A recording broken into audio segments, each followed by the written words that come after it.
A racially charged social media post from the franchise owner of a popular Huntsville ice cream shop has been shared a number of times today. A petition to boycott the ice cream parlor and get the owner replaced already has over 2,000 signatures. Now people want answers and consequences. Our SYDNEYWZDX tells us more.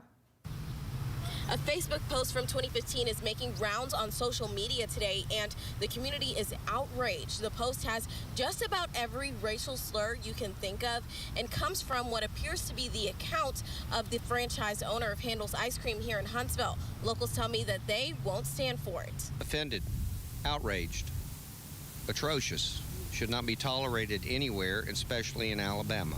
The words he was using, the language, the whole message he was portraying was unacceptable. Handel's Ice Cream on Highway 72 has its doors closed as the location's franchise owner, Rick Jarrell, is under fire for this 2015 post on Facebook. A significant amount of the post had to be blurred out because of the language, but a number of racial slurs were used, including the N-word, at least 7 times, as Jarrell appears to explain his, quote, unique perspective on race relations. There were some more recent posts people were sharing that they also found controversial.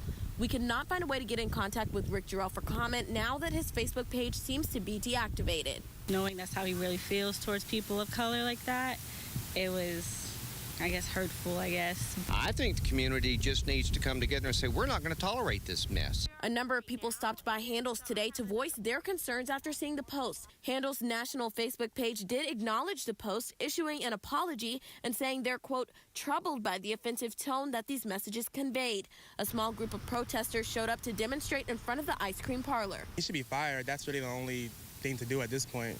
And if he's not, we'll be out here protesting every day, so. Others even stuck around to show the post to people as they pulled up who might not have been aware of the situation and came to buy ice cream. I mean, I'm not getting no Handel's ice cream. Right now, we're all for black businesses, supporting them, especially right now. I'm going to make my own ice cream. Putting the Valley first, SYDNEYWZDX, WZDX News.